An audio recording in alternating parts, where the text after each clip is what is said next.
Welcome to Feminine Roadmap Podcast. I'm your host, Gina-R-Farrar. Each week, I bring you an inspiring conversation to help you navigate the challenges and changes of midlife so that you can not only survive, but thrive in your second half.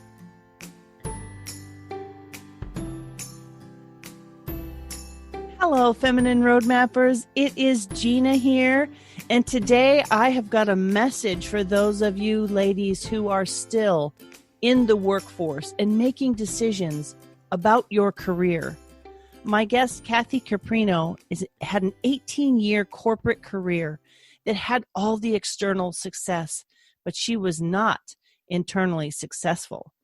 And when she was let go after 9/11, that shift led her to her current message.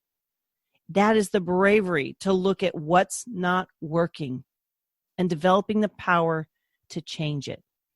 She wants you to know that if you're experiencing power gaps, you can take the reins and you can take action unlike any action you've taken before and change the trajectory. Kathy-Caprino is an internationally recognized career and leadership coach, speaker, educator, dedicated to the advancement of women in business, and the author of The Most Powerful You, 7 Bravery Boosting Paths to Career Bliss. So Kathy, thank you so much for being on my show today. Oh, Gina, thank you for having me. I'm so thrilled. Thank you. This is such an important conversation, and I'm so excited to have someone who has walked this path and helped other women walk this path. And so I would love to know, what is it? You've shared a little bit about that job shift, the unexpected job shift.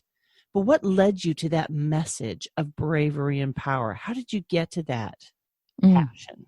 Oh, I love that question. All right, just briefly, again, that 18-year career, corporate career, there was some success in it. There were moments of joy. But when I hit 40, and that's quite a while ago now, I faced gender bias, sexual harassment, toxic colleagues, narcissistic bosses, chronic illness. I know you've talked about that in other episodes. I had 4 years of an infection of my trachea every 3 months, and doctors couldn't fix it, heal it. And then waking up every day saying, is this really what I'm going to be doing with my life? And I was okay being a professional woman. I had little kids then, but I didn't want to leave them at home for this work, which felt so meaningless, but I couldn't figure it out, right? So 9/11 happens, and frankly, I was promised a lot of things, and they didn't come to fruition. Buy a bigger house, I was told, which we did, and so it was completely devastating. And what I realize now is when we're laid off or fired, most of us experience trauma from that, even if you hated the job. So that's one of the power gaps we're going to talk about. But I'm sitting in my therapist's office crying. And this is, I would say, one of the most pivotal moments in my life. And so I'm saying to him, I am so lost. I can't ever return to this corporate life. I'm so done with it.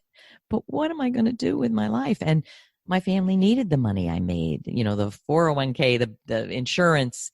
What am I going to do? And he said, I adore that time with my therapist. I know this looks like the worst crisis you've ever faced in your adult life, but it's the first moment you can choose who you want to be. Now, who do you want to be? And what I've learned after all these years is when you have stayed stuck for so long, if you could answer that question, you wouldn't be sitting there crying into your soggy tissues, But here's what came to my mind. It just went blank, and I said, I don't know. I want to be you. And as a great coach and therapist, he said, what does that mean to you to be me? And I said, I want to help people, not hurt people and be hurt anymore. From that conversation, he said, I got to be honest, I've known you for 2 years. I think you'd make a great therapist. So I went on the exploration of what it would mean to get a master's in therapy. And I explored it, researched it, did it. But then I became a therapist. And here's one of the things I work with women who want a pivot or a career change it was amazing to learn therapy, but the act of living as a therapist, rape, incest, pedophilia, suicidality, drug addiction, and the kind of key moment was I picked up the phone. It was a client who said, I'm going to kill myself now. I'm going to wrap my car around a tree now. And Gina, I was a new therapist. I thought, oh my, I don't have the ability. I don't know what to do. And not only that, if I'm really honest, I don't want this in my life. I have to be honest. We got her help. There was a team of doctors, but in that moment, another pivotal moment, yet again, I had to say, I'm in the wrong career again. And at that time, somebody had turned me on to coaching. I had trained as a coach, and I said, I'm going to do this, and it's become career coaching. But I think your question was, what has led you to your mission around bravery and power? So now I have a Forbes blog, and, I have a big LinkedIn following, talk to hundreds of women. 2 years ago, I said, what is going on here? Why am I saying the same things over and over to all these women, and it's global, and it's mid-level women, low level, in terms of just starting out in the career, making $1 million. What's happening here? So I decided to pull the viewfinder back and look at what are the things that these women are missing from all walks of life, all levels of influence and socioeconomic levels and race and all of it. What are they missing? And number two, what are they getting from coaching with me? And the answer was this: bravery and power. And what I mean, the way I define it is, it takes bravery to look at your life and say, I no longer want this situation, this job, this marriage, this illness, this friendship, and say, I am going to be accountable now. And number two, here's the reality. In order not to be a victim or to stay stuck like I was, you need more internal power and access to external power. You have to be more powerful. So I decided to really focus on that. And so I started researching, how are we not powerful? And, a lot of women have said, I don't want power. And I'll say to them, why don't you want power? And they say, because power is abused. And so there's an education process of, how Shakespeare said, nothing is but thinking makes it so. Power is not good or bad, not abusive or supportive inherently. It's how you wield power. So it's been, so what I've seen is that the way women are programmed, societally trained, we live in a patriarchal world, and this is not to blame men, but we live in a patriarchal world, and in that, women have kind of gone underground from age 13 onwards. So it's all about all of these influences that have kept us from being able to shine the light that we have and powerfully do what we want to do. I think as women, that is power equals negative. Like, if I'm powerful as a woman, somehow there's something wrong with me as a woman. Or I continue to this day, Gina, to get pushback when I'm forceful. There's so much research. I covered it in my Forbes blog. Women are, in fact, penalized and punished, typically, when they're seen as forceful, because forceful turns into biatchy. Yep, that is the perception. That's the perception. And the crazy thing, I've written about feminism and what is feminism and why so many men and women hate it. It's not just a man's perception. I interviewed an amazing therapist and best-selling author, Terry Real, and he said, patriarchy is the water we swim in, and we are all the fish. So, there's this judgment, perception that women should be pleasing, accommodating, soft, vulnerable, emotional, and men should be strong and dominant and make it happen, not weak, not emotional. Well, women have that projection too, that assumption. So the reality is, a lot of women, including me, have been punished, penalized for being strong. But my answer to that is, yeah, but what are you going to do about that? Lean back and not be strong?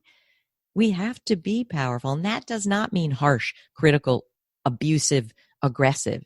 It means assertive, confident. And the more we are all that, the more the world will get used to that and shift. And we're already seeing gender stereotypes are shifting. Well, Lots of stereotypes are shifting. yes, but if we're using it appropriately so that the world can see that power is not the problem, it's the person wielding it. Like how we choose to wield it is the issue. We're like, it's kind of like, when 100%. someone has an affair, everybody's mad at the one person when there's more than one person involved. Do you understand what I'm saying? I do. We just choose the one person and that's all bad and this is all good. And I think we tend to throw the baby out with the bathwater, or we blindly only choose one element to focus on. And power has become that thing that has been kind of demonized.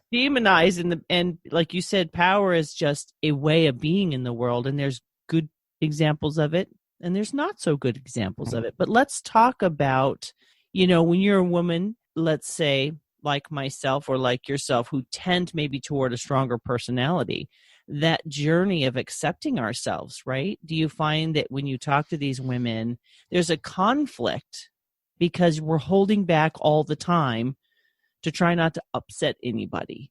Oh, that's so true. And I want to point something out. I always, even as a young kid, had to understand the why of things. My dad was a chemist and he'd be like, oh, and the only C he ever got was in psychology. So he was like, oh, you're always trying to figure out the why. And I was. But this is what I want to talk to people about.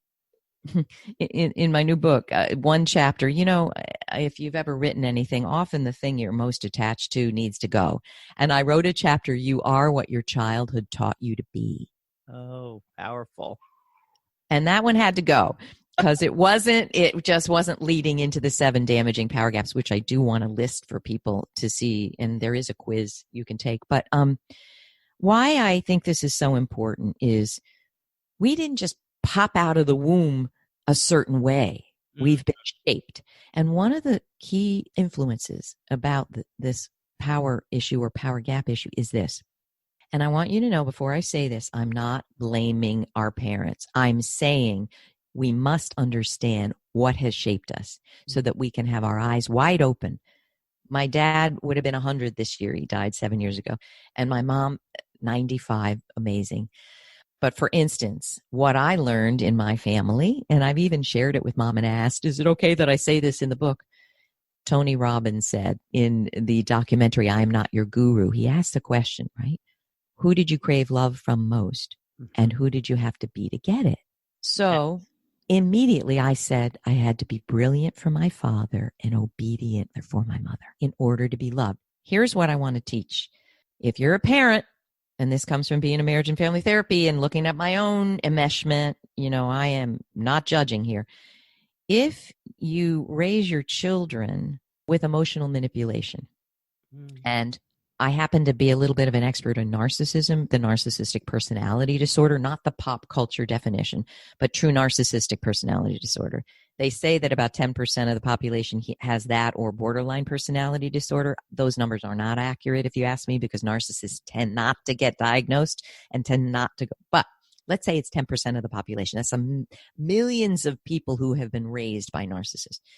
When you're raised in an emotionally manipulative situation that, Gina, you got to be beautiful for me to love you. You got to get straight A's.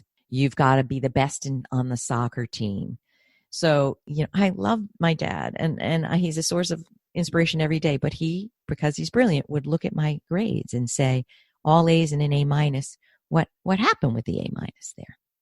I love Dad, but that was a little bit traumatic for me. And trauma can be subjective. It can be PTSD. It can be that you didn't feel loved enough. If you were raised with parents that were conditional with their love, you are going to be someone who had to toe a line in order to feel loved and accepted. So for so many women, we were taught, don't shine too brightly over there.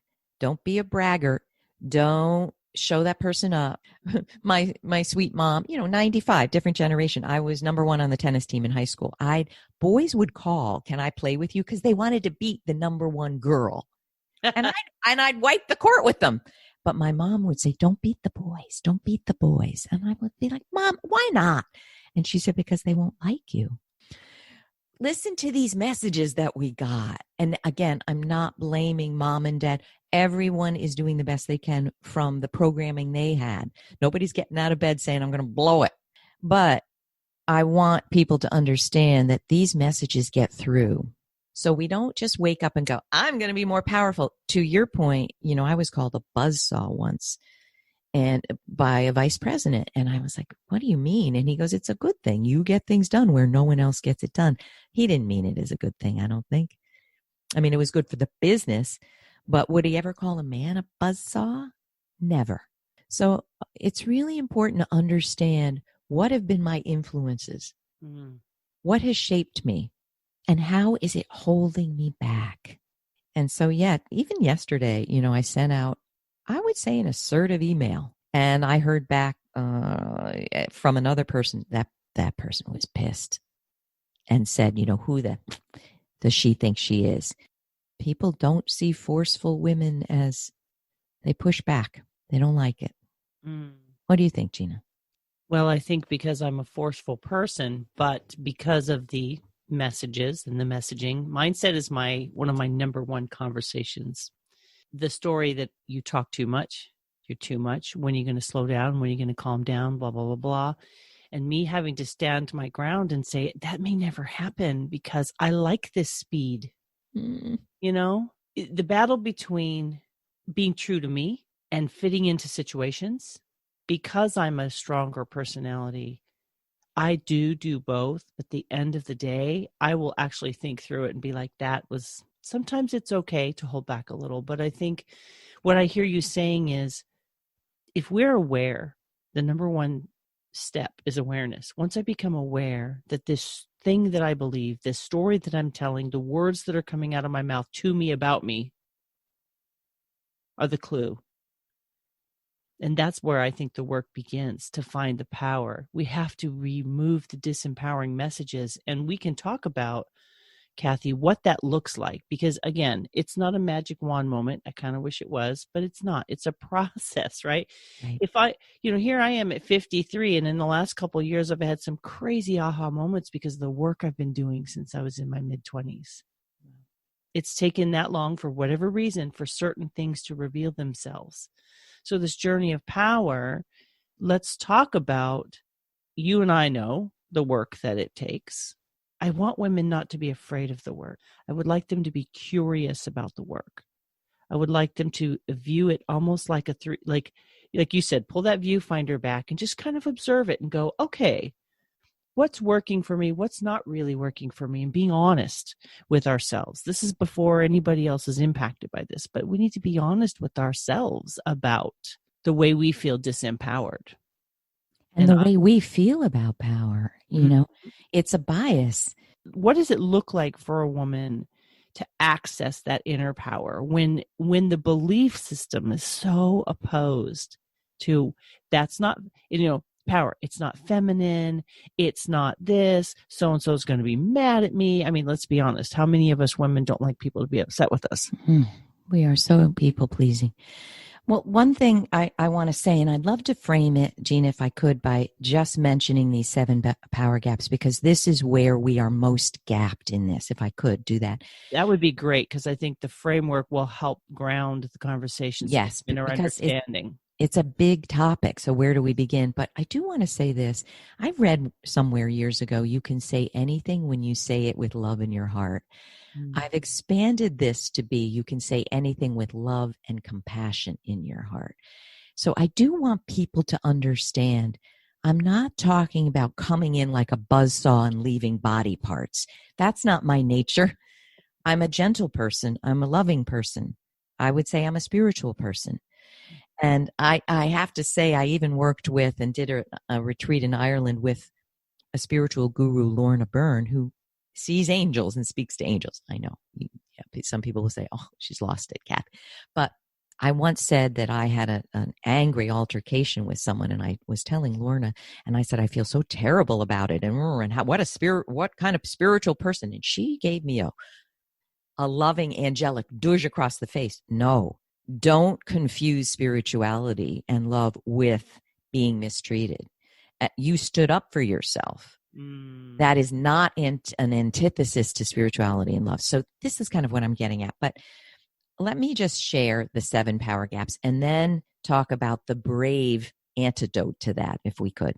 Sounds great. Here are the 7 that I've seen emerge more than anything else. Number 1, not recognizing your special talents, abilities, and accomplishments. So what women do is, and I have this career path assessment survey that 70,000 people have downloaded, and I've seen thousands. Women can't answer the question, typically, what are you great at? What do you shine at? Because often they don't want to say they're great at it because they're afraid someone's going to say, no, you're not. Who made you, whatever. Number 1. Number 2, communicating from fear, not strength. So we're not coming out of the gate. And I have a wonderful strategy that behavioral science researchers gave me to deal with that. Number 3, reluctance to ask for what you deserve. There's research upon research study that men go for it, even if it's, a job that they only have 50% of the qualifications, they go for it. Women wait till they have 100%. Number 4 is isolating from influential support. Women have mentors, but they don't have the higher level sponsors that we need to open doors for us. Number 5, and this is pertinent for today's times, I think, racially, gender, acquiescing instead of saying stop to mistreatment. And there's a reason we acquiesce, which is I fell off my chair when I learned it after I interviewed Terry Reel, this amazing therapist. Number 6, losing sight of your thrilling dream for what your life was to be. Number 7 is allowing the past to continue to shape you. And so the antidote for that is what I call brave sight, brave speak, brave ask, brave connection, brave challenge, brave service, and brave healing. So if you're listening, and Gina, you could possibly share the link to the survey. You can take the survey, and 98% have at least one of these. And I'm guessing your listeners are in that 98%. I'm sure they are, because that's what is unfortunately more true than not. To your point, you talked about not recognizing our own talents and abilities. I wanted to just make a thought. The thought that crossed my mind when you shared that, as women, because we are people pleasers, because we are, we're give and take, like we're reading you, we're reading your eyes, we're reading your body language. So we do something and then we see the response, less of a give and take and more of a push pull. When it gets uncomfortable or something, we make someone unhappy, we draw back. And I think because we live in that space of navigating the emotional moment, whether it feels supportive or it feels this or it feels that, I have noticed that sometimes, because this is true in a lot of women's lives, that because they aren't fully aware, when someone else steps up and shows up in a powerful way, a lot of women go silent. I absolutely love what you're saying. No one has brought it up to me in that way. And I'm guessing you're going to 100% agree with this. The way I see it is, the research shows neurobiology, women's brains are hardwired for reading emotional cues. So what I am echoing in what you're saying, Gina, is when you are going to ask for a raise, your boss probably doesn't dig it that you want another 20,000. That makes your boss very uncomfortable. We read that cue, and here's what's missing: the boundaries. Learning about boundaries was one of the most pivotal things that was a life changer for me in my therapeutic training.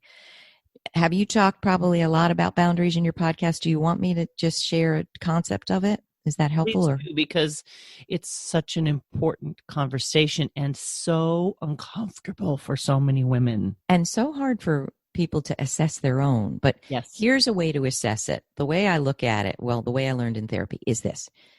Your boundaries are your invisible barrier between you and your outside system, you and your family, you and your kids, you and your spouse, you and your church, you and your whatever community, that regulates the input and output of information. So on a scale of 1 to 10, let's say, 1 being you have no boundary. They're completely diffuse. Everything gets in. So if I look at you and say, oh, you're looking a little tired today, Gina, it just immediately gets in, and you ruminate, and you don't know where you end and another person begins. The other side of the spectrum is a 10. Your boundaries are so rigid that nothing gets in. You wouldn't understand the internal emotional state of the person you're looking at to save your life. Well, neither end is healthy. You want to be in the middle. You want to have boundaries that you can protect your non-negotiables, protect yourself. If someone says something, you don't catch that ball. If it's hurtful, if it's cruel, but you also don't want to be so rigid that you can't get input. What we learned in therapy training is something called enmeshment. And a lot of people and a lot of parents, I'm talking about parenting because you're formed by what you grew up with. Enmeshment is you're not allowing your children to be separate individuals. So if they're upset, you're upset. You just go right there. You're not able to be objective. You're just so enmeshed. Sadly, an enmeshed family might look very loving, but remember we were talking about helicopter parenting. An enmeshed parent cripples a child because they can't be their own person. Why am I bringing this up? So if you're sitting in your boss's office and you know you're going to ask for a raise and they're already getting very uncomfortable, man or woman, you're starting to feel that because you're intensely emotionally aware. And you can if you don't understand that you have to proceed despite their discomfort, you will cave.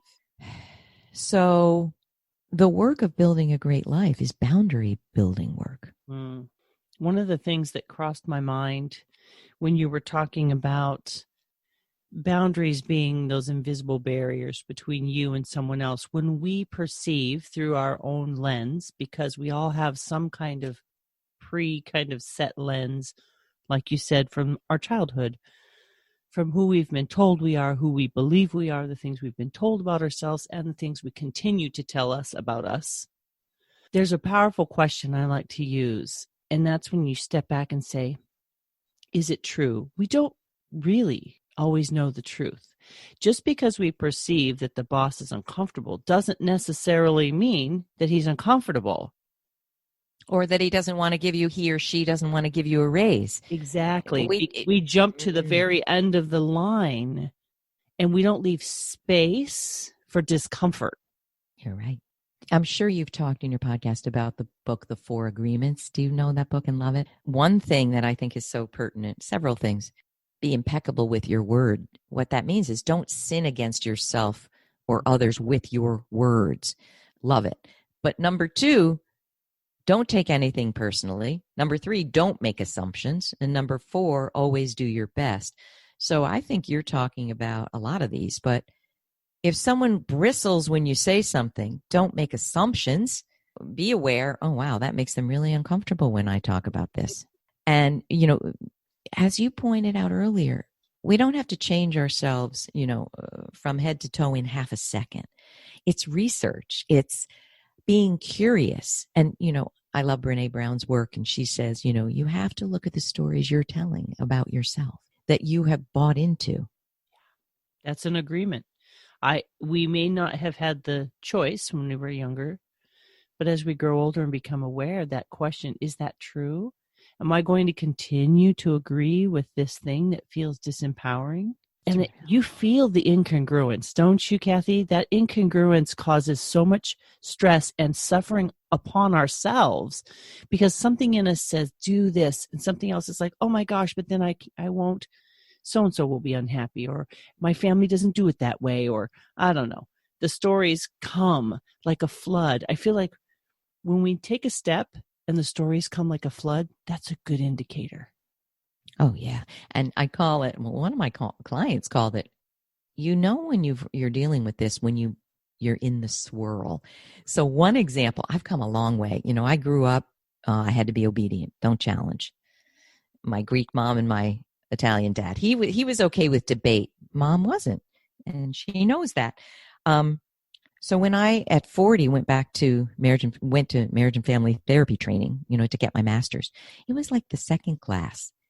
And marriage and family therapy is about systemic thinking. So it's not, if you bring in Joey, your little son who's misbehaving, it's not that he's messed up. You're looking at the system. How is the system maintaining this behavior? It's fascinating. But I was struggling with, well, wait a minute. What about the independent internal situation where it is coming from one person? And the professor just didn't really like it. And it was clear she didn't like my question. So before I had done this work, we're talking 20 years ago, I left that class, and honest to goodness, Gina, I thought to myself, I'm going to get kicked out of the program. She just bristled a little bit, didn't like my question, and I thought, I'm going to get kicked out. So I had the courage to say to one friend, gosh, was that really a bad question? And I'm afraid. And my friend said, what are you talking about? You just asked a question we were all thinking. And yeah, she bristled a little. Who cares? And I had been in the swirl of thinking I'm going to be kicked out. Thank goodness I asked someone. And frankly, I want people to know I passed with distinction. I didn't get kicked out because I asked a challenging question. But when you're in the swirl, like I was just in the swirl this week still. So you can grow and you can really empower yourself. But those demons, those gremlins are really still there. It's very hard to eradicate them for good. But I'm aware of them now. And I'll ask someone who I trust, listen, I got to ask you. I sent this email. This is what I said. I'd love your thoughts. And they're like, yeah, it was forceful. It was assertive. And that person hates assertive when it's pushing against that person. I did that within a family unit. Yeah. I sat on it. I got input. I made sure that I did the sandwich, and I think here's what's crossing my mind. We as women, I feel like we're torn, constantly torn. And I think I said this a different way earlier. That battle is between our own voice and the voice we're expected to speak with. Not that they can't coexist, but I think when we were in a place where what we're saying aren't really our words, that's a power gap, right? Where I'm not setting a boundary with myself, I'm no longer going to say it that way. I'm no longer going to show up that way. It doesn't feel good to me. And I know we can't just all go off of emotions and feelings, but there's a gut in us that tells us this isn't right. That I have to suppress myself, you mean? Mm-hmm. Yeah, like this isn't feeling right. And we begin, like you said, we could have physical ailments, mental, emotional ailments. But you also talked about that idea of not allowing the past to control you and not losing sight, or we have lost sight of that dream. Where do those two things converge? Because I feel like they're two paths that really bump up against each other. I love that question. But can I do one thing, though, Gina, just to close the loop on communication? Yes. I want to point out that I interviewed the behavioral science guys, Joseph Grenny and David Maxfield. They did a study that will blow you away.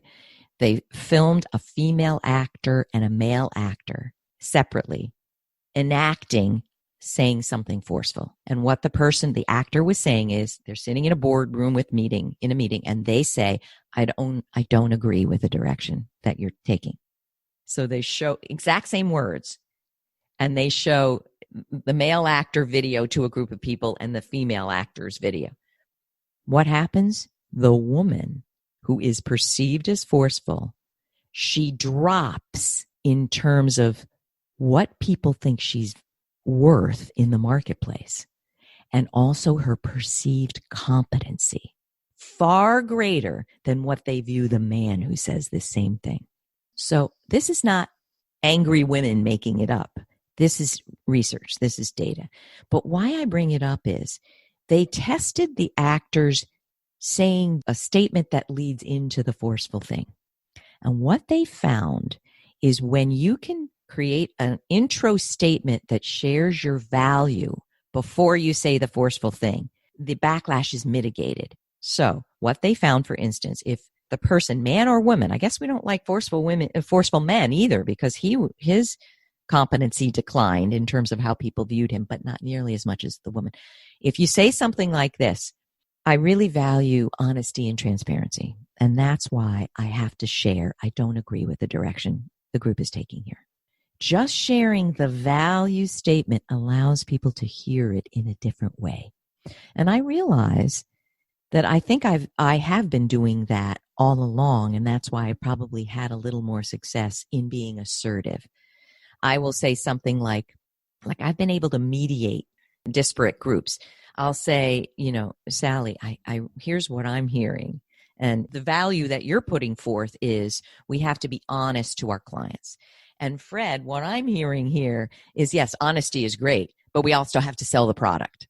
In the interest of fusing those two values, I think blah, blah, blah. So what I want to say, people, is there are actual steps we can take in our communication to help people hear our message. I really believe that if everything I'm saying is not coming across, if I'm not getting the results I want, I've got to look at how I'm communicating. It's not just, well, the world doesn't want to hear powerful women. Does this make sense? It absolutely makes sense. I think that's a growth journey, though, right? I think all of it is. Yeah, right. Welcome to life. Welcome to life. Welcome to life. All right. Now back to, I think you were asking me, tell me again, you said a lot of us have lost sight of our thrilling dream, but there was another gap you wanted to marry. And then there's that allowing the past to control us. I feel like those are bedmates. They are bedmates. They are. Let me tell you how. When I talk about allowing the past to define you, it's kind of what we're talking about, where every single human being on this planet has had some trauma, has had something happen that they internalize in their energy system, that it becomes cemented. So for instance, I had one woman who says, I'm young and I'm making a lot of money and I'm doing really well, but I didn't finish my college education. And it's become a dirty secret to her. So I said, why didn't you finish your college education? And she gave me some reasons. She's like 4 credits away from it. I said, I don't think you're going to, and she goes, my friends say, what are you worried about? You're making a ton of money, but it's a dirty secret to her. So I said, I don't think you're going to like what I'm going to suggest as a consultant. Finish your degree. So here's the deal about allowing the past to define you. If you don't like a situation, you can either change your feelings about it or change the situation. Those are the 2 options. So for many people, they've been through trauma. I cover my colleague, Cheryl Hunter, in the book, who so desperately wanted to be a model that she went to Paris with her friend at 18 to get away from the Colorado Rockies, being a cowgirl. She wanted to be a model. She gets off the plane and a guy comes over to her and says, are you a model? And she's like, my dream has come true. And he said, you should be one. Come with me. And there was a guy with a camera, and she thought she was going to be made a model. And I'll let you read the book, but it was a brutal, disastrous experience. Now, that's an extreme, allowing the past to define you. But we've all had something. You were told you were stupid. She was told she was fat. She was fired. I want to talk about narcissism too, but narcissism is rampant in leadership today because it's confused with charisma. It's confused with strength.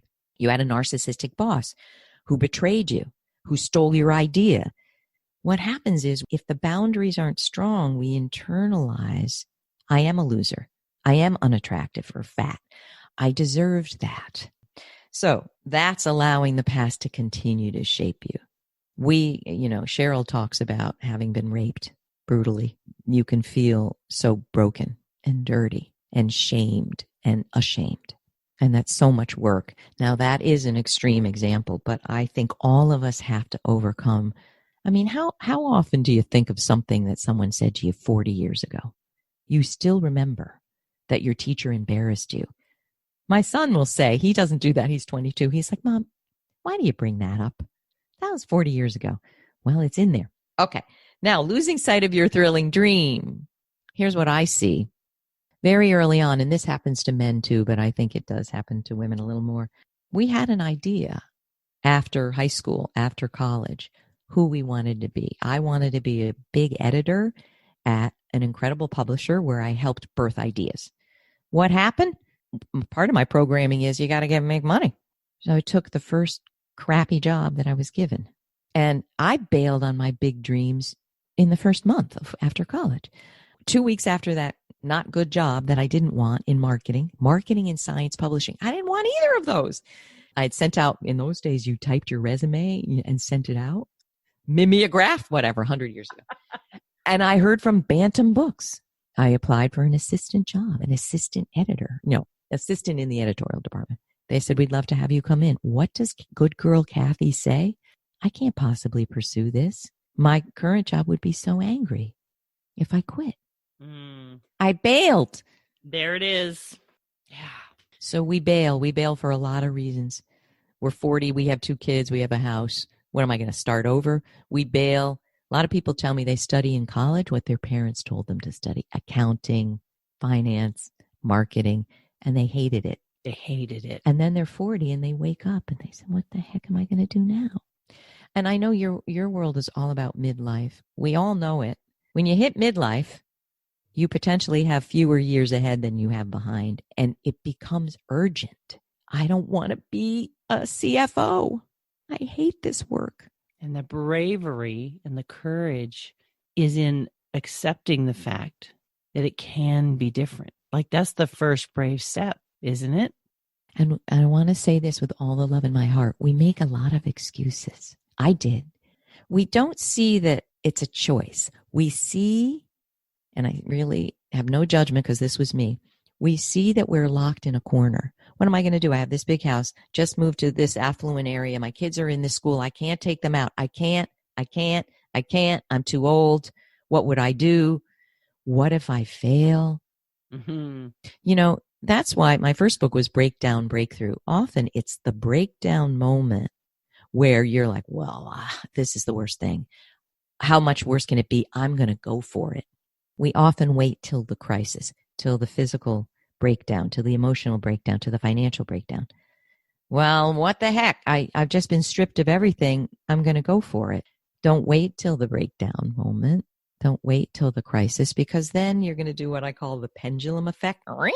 You're going to run as far away from your situation as you can, and you're not dealing with what contributed to your situation because the emotions are so fierce, you know? I keep thinking about what it takes to have courage, and it feels like facing ourselves and our fears is right at the front of the journey. We spend so much of our time looking out. What are they going to feel? How is this going to impact my family? And I've done this. Well, I can't do that because I'm homeschooling, or, you know, I can't do both. And maybe that was true and it's okay. But when that reason is gone, there comes the question again. Is it true that I can't do this thing? Is there a different way that I can pursue this thing? I always say this: do what you must to stay afloat, but always plant the seeds for your future self. Now. Why? Because your future self is going to show up someday. And if you haven't planted those seeds, so what does that mean? People tell me, I really want to write a book. I want to start a podcast. I want to do a blog. I want to volunteer. I want to go on a mission trip. But they give, if you take my free career path assessment, it says, what have you dreamed to do? And people will list 30 things. Sail around the world, run a bed and breakfast. I would be a millionaire for every person who told me they want to run a bed and breakfast. Oh, there's so much to share. Every single person I've said, are you serious? They say, I'm dead serious. So I give them a task. It's trying on the step, physically, behaviorally, emotionally. Go and interview 3 bed and breakfast owners. Go stay and interview them. What is their life like? Not one client has come back and said, yeah, I want to run a bed and breakfast. They're like, what was I thinking? I don't want anything to do with that. But I actually I love to cook for people. That's what I want to do. Or I love to design beautiful spaces. So what we always want to do is, maybe now isn't the time. Timing is everything. I couldn't do the work I'm doing when my kids were little.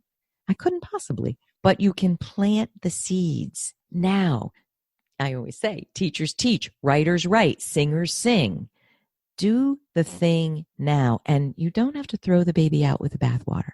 You don't have to leave your $100,000 job. But if you yearn to be more creative, start being more creative. Like people will say, I want to do what you did and write a book. And I'll say, what are you writing? Nothing. You can't write a book if you've never written a word. Take a workshop. Start with your journal. Become the person you dream to be now. Mm-hmm. And if you've got reasons, excuses why there's just not, well, here's another thing. Have you ever heard, I didn't make this up, but some organization talked about below the thinking and above the line thinking, below the line, above the line.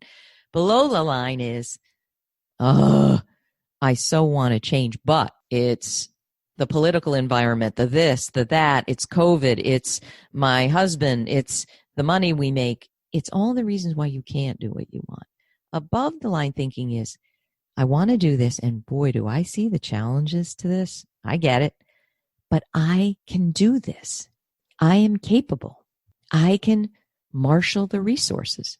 But, I know what some people are thinking when they're listening, and I really want to address this. A lot of rich, big celebrities, one in particular who I won't name, has said, entrepreneurial guru, this follow your passion nonsense. If you want to make money, don't do that. That makes my blood boil because, no, I don't believe do what you love and the money will follow necessarily. You got to do it in a smart way. You got to leverage a talent that the world needs and the world will pay for. You've got to do it wisely. But why can't we pursue our passion and make a great living? Mm-hmm. But there's a myth in our society. I was even talking to my 22-year-old son, and he's like, look, Mom, let's face it. Isn't it true that most people who pursue their passion, don't make a lot of money? I don't want to agree with that. I think that's a myth. Look at the entrepreneurial gurus who've started an app and now they sold it for $50 million. Thank God that there are entrepreneurs who say, I'm going to start this thing in my garage. Yeah, there are wise ways to pursue your passion and there are not wise ways. But to me, you want to do work that leverages what comes easily to you that you really care about. You don't want to leverage a skill that you do not like to use. That's what I did. I can manage a P&L, $30 million budget. I can do marketing copy. Look at the skills that you love to use that come easily to you and see if you can leverage them in a way that makes great money. That's great advice. What are a couple of things that someone could do to do that? If they've never looked into something before, what does it look like?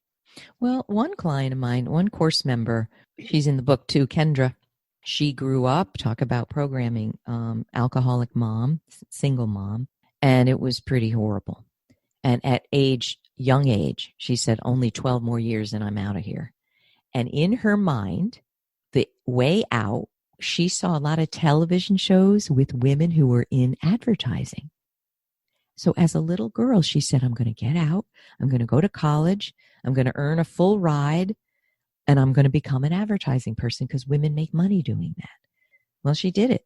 And years have passed. And now it's marketing, big, high level. She cannot stand it. And she also can't stand the life she has amassed, the big McMansion. She actually likes to be in a cabin in the woods. She's created this whole life and identity around this thing that was the way she was going to escape her rough life. So she was in my course, The Amazing Career Project. And I talk about this. A lot of people, when they come to the course, they're ready to do the work. She was resistant. It was week 1, week 2, week 3, week 4, pushing back. And it was really like, really? You really want me to find my passion?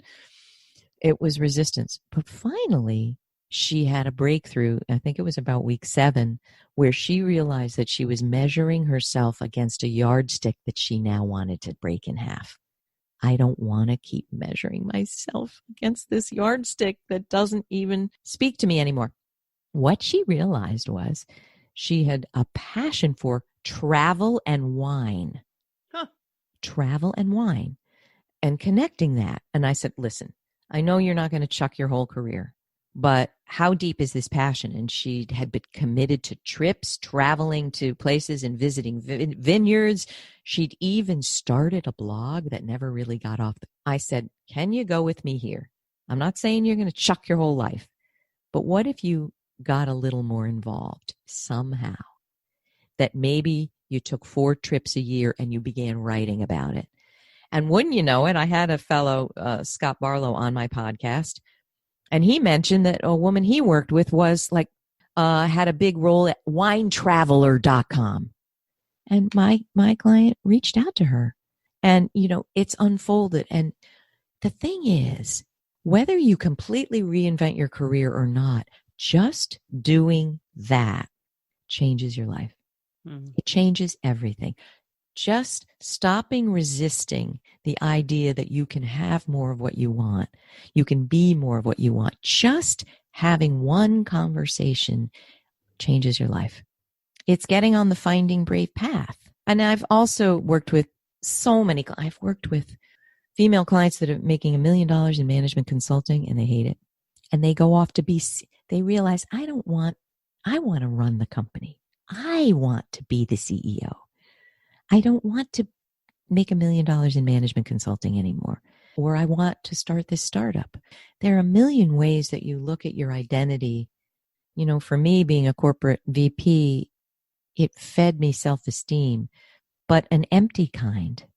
An empty kind. Now I get so much more self-esteem and gratitude for doing the work I do. So you do want to look at, where are you deriving self-esteem? And does it feel heart-centered? Does it feel right? I knew in some recess of my mind that using your salary and your title to feel good about yourself, it's empty. I know now, and look at what's happened with the pandemic. Nothing is safe and secure that's outside of you. The only thing that's safe and secure is what you are, what you have inside that you can be of service to others with. That can't be taken from you. But we're all seeing your job can be taken from you. And when we are our job, when they're inseparable, that's terrifying because of our identity. Think about it. That's their identity. I get where your question's coming from. In the beginning, it's terrifying. Yeah. Like the first time I wrote a blog post, I thought I was going to pass out. I was hyperventilating when I pressed publish. And then the first time I was a member of this great women's group, 85 Broads, that's turned into Elevate Network, which I think highly of and highly recommend. They had a blog, 85 Broads, on Forbes. So this was 2011. And they said, hey, members, if you want us to publish a post of yours, send it to us. We'll curate it. If we think it's a fit, we'll publish it. I sent it out. Well, they published it. The second one I did went viral. And I'll never forget it. Forbes woman editor, wrote me this. Not flowery, Kathy, would you like your own Forbes blog? I can't tell you. The answer in my mind was, no, what? Huh? I'm not ready. What would I say? No. But thank goodness I got a hold of myself. What are you doing? And I said, yes, thank you very much. Let's go. Yes, it's terrifying in the beginning. Because it isn't just your job on the line. It's you. It's your soul. It's people seeing the real you. But, it gets a lot less terrifying. That's what we're going for. You have to start, right? It changes you to start. It changes you. I sang as a young person. I was in plays and shows. And when I was living with my boyfriend, who became my husband, famous jazz percussionist, we're not together now, but so amicable. We were living in New York, and I said, I really want to sing. And he saw an ad to sing in St. Patrick's Cathedral choir. And I'm not Catholic. I go, I can't go to that. He's like, you're going. I said, I can't. I'm too scared. He goes, put on your clothes. And he put me in a cab. And I got in, and I sang in St. Patrick's Cathedral for a year, with the Met soloists and televised. And that set me on a path to sing. And I never wanted to sing professionally. I've been on some records, been on some things. I didn't want to make money singing. What a life-changing thing to go and audition. It changes your life to do the thing you want to do that you're scared to death to do. Right, Gina? I know that you teach these very things. I want to highlight that you said you don't have to give up and change your life dramatically today. It's that planting seeds, right? It's that starting. It's the toe in the water. In fact, if you're miserable, don't do the pendulum effect like me. I never want corporate. I'm done. Let me be the farthest thing in the world, a therapist. I'm glad I got the training, but that wasn't the final identity. But when you plunk that money down and you put all the eggs in this basket of a total reinvention before you really understand if it's right, it's often a mistake. No, it's the toe in the water, the baby step, the micro step, the one conversation, the one looking online. Should I take a course? Just this one little certification. It's the tiny steps. That's where you build the bravery that is sustainable to propel you forward. The tiny steps build the bravery. Yeah. Yeah.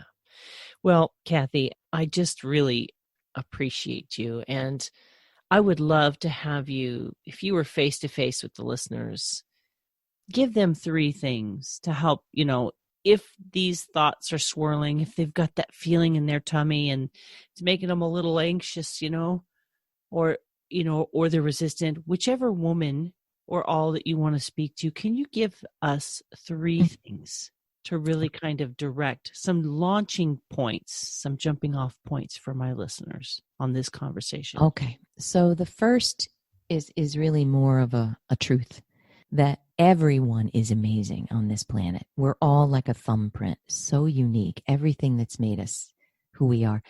And the world needs that amazingness. So what I would ask you to do, and you can do it any which way, but you can watch my TEDx talk, Time to Brave Up, and I talk about coming up with the 20 facts of you. What have you done that is irrefutable? Where you've used your gift, where you've had an accomplishment, where you've made a difference. What are those 20 facts of you? Facts. It's not subjective now. You have made a difference. How? And you can take my career path assessment, fill it out. That's number 1. Please recognize you're amazing. Number 2, I'd have you start looking at how you communicate. How might you be suppressing? And, one way we look is, do we apologize all over ourselves? And, women say, I'm sorry more than men. They do. But there are other ways that we suppress ourselves. We say out loud things that we'd never say to our own child, Where are you sinning against yourself in words that you're saying and thoughts? I would ask you to look at that. I'd ask you, number 3, to resurrect that thrilling dream. And maybe the dream, here's something. Look at who you were when you were 16, 17, 18. When I look at that, I was a writer. I was a competitive tennis player. I was a singer. I loved the stage. I loved psychology. It's who I am today, but I didn't recognize that those were inherent gifts. Who were you at 16, 17, 18, 20 that you have forgotten? And see if any of those beautiful gifts, and I promise you, those things that you're amazing at, other people couldn't do. Standing on a stage talking to 1,000 people, some people would rather poke their eye out with a stick, Those are gifts. What are your gifts, and how can you bring them forward in service of other people in a tiny way? Because the world, look at our world today. The world needs you. The world needs you. I always use the analogy of a puzzle, right? Every person is that unique puzzle piece. And that's a beautiful image. Each do what we're supposed to do, the fabric of our society becomes more clear. And I do, the ending point is the braver you are and more powerful, you uplift others as you ascend and grow. That's positive power. That you speak truth to mistreatment, that you say no, not just what's happening to you, but you see racial injustice, gender bias, you say no somehow. That power, that positive power shifts the whole world. There's so many other brave things that I can think that we could talk about, but the journey has to start with us, doesn't it? That's where it starts. That's why I'm passionate about not necessarily institutional change, organizational change, because I can't affect that as easily as one-on-one, one to many. It starts with each of us. Mm, mm. Well, Kathy, I want to thank you so very much for bringing your light to my audience, for sharing your truth, your passion about bravery, and the truth that the women listening can do and be the women that they secretly desire to be, even if it's by degrees. And I'm so grateful that you have shown up in the world and that you were brave enough to write that first blog and hit publish, and which led to this book, which led to your podcast, your TEDx talk, and the time that my audience has an opportunity to have access to someone like yourself who has said yes to you. And in saying yes to you, you've said yes to all these women that you've been able to impact. And so I just honor your journey, and I'm so grateful that you took it. Gina, that is so beautiful. Thank you so much for all of that. And right back at you. Look at what you're doing too to uplift and inform and educate. I'm so grateful for our time together. Thank you for your incredible questions. My pleasure. Today, my friends, I've been speaking with Kathy-Caprino. She is an internationally recognized career and leadership coach, a speaker, an educator dedicated to the advancement of women in business, and the author of The Most Powerful You, 7 Bravery-Boosting Paths to Career Bliss, which launches tomorrow. So if you head to www.feminineroadmap.com/episode 181, I will have a link that will take you directly to Kathy and her book. You can get on board right now and begin to take those brave steps. And while you're there, please leave your name and email address and join my tribe. I send out periodic emails. Ladies, yes, you can. You really, really can. Take that first brave, terrifying step toward your dreams. You don't have to do it all today. Just take the very, very first step. Get this book, hug this book, take the baby steps in the book, take someone on the journey with you that's safe and encouraging. Surround yourself with a community that will understand your journey and support you. Yes, you can. Yes, you can. So thank you for joining us today, my friends. I look forward to sharing more and more amazing guests with you. Take care, my friends. Bye-bye.